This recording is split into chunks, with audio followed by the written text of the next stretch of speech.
Talaga namang maya-maya ay may maririnig ka na lang bigla nagsisigawan ng pick-up lines. May mga nag-I love youhan pa nga gamit ng sign language na sila din na nag-imbento. Para nga sila mga ninja sa mga pinaggagawa nila na yon.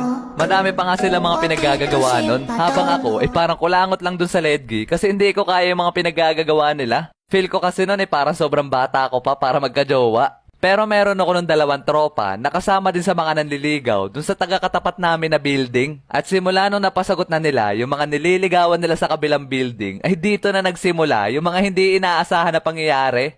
Oy Rio, single ka pa, di ba? Ha? Bakit? Ngiting may binabalak kayo ah. Di pre, baka gusto mo kasi magkajowa. Hehe. Kaya nga pre, may rereto kami sa'yo. Sira ulo, hindi naman ako nagpapahanap ng jowa. Yung naging GF kasi nung 2 kong tropa mga repa ay magkaibigan at meron pa silang isa pang kaibigan na babae at yun ang nirereto ng 2 kong tropa sa akin. Ano pre, gawin mo ng GF para pa magde-date ay magkakasama tayong 3. Kaya nga pre, ay pas ako dyan mga pre. Sinabogart na lang total naman jowa na yung mga yon. Sira ulo, ikaw nga yung gusto. Wala pa talaga sa radar ko magka-jowa nun kaya tumanggi ako. At kung magkakaroon man ako ng first girlfriend ay yung crush ko ng mga panahon na yun ang gusto ko. At pagkatapos nun, ay biglang kumalat yung balita na nagkakagusto daw sa akin si Moana. Di niya tunay na pangalan. As in, kinabukasan, pagpasok ko ng classroom, ay biglang nagtingin na sa akin yung mga kaklase ko. Oy, Moana, nandito na si Rio. Ay,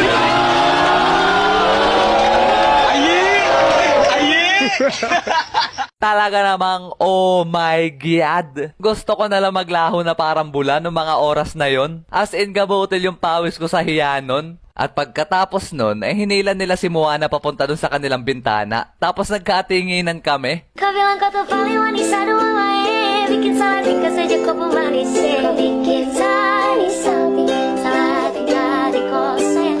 Kau bilang kau tuh paling manis aduh bikin salah tingkah saja kau pemanis kau bikin salah salah tingkah di kau sayang. Kung madidescribe ko sa inyo mga repa si Moana, siya yung matatawag nyo na Black Beauty. Ang dahilan lang kung bakit ayoko siyang ligawan nun kasi meron na akong ibang gusto. Pero pagtingin ko sa kanya, no mga oras na yon, ay nakikiayi din siya sa amin dalawa ni Moana.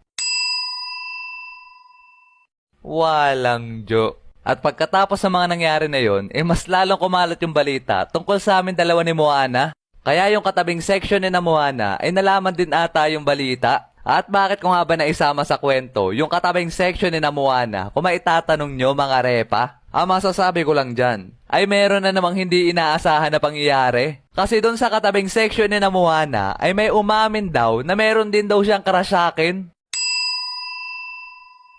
Aba nga naman, malupit. Yan ang gusto ko sa'yo kaya ayaw kita. Walang jo. Papirin pa nga ako dun sa mga nangyari noong madaling araw. Tapos meron na namang kumakalat na balita.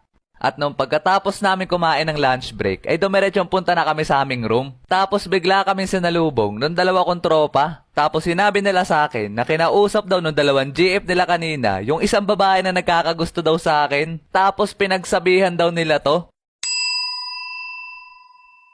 Talaga naman napatime out ako ng mga panahon na yon kasi sobrang dami nangyari sa isang araw lang.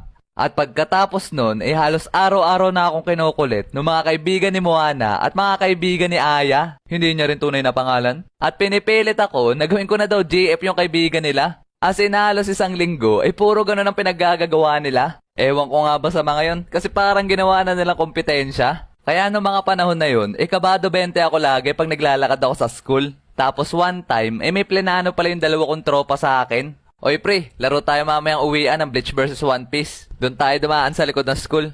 Tara. At pagkatapos ng klase namin na yon, ay uwian na. Sabay dumiretso kami punta ng 2 tropa ko doon sa may back gate. Tapos maya-maya ay hindi ko inaasahan na ambush pala yon. Tapos pinalibutan ako bigla ng mga kaibigan ni Moana.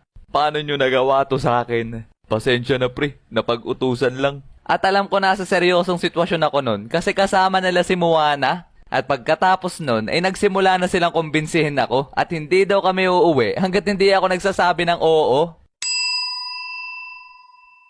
At makalipas ng ilang minuto, grabe yung pagpe-pressure nila sa akin. Di rin ako makaimik ng ayos kasi naandun si Moana. Hanggang hindi ko na kinaya at napa-oo na lang ako.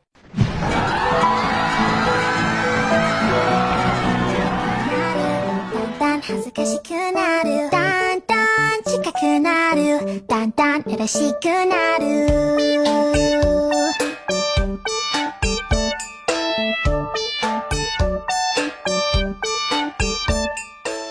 At dahil sa pinilit lang ako nun, eh hindi talaga mag-sink in sa utak ko na may girlfriend na ako.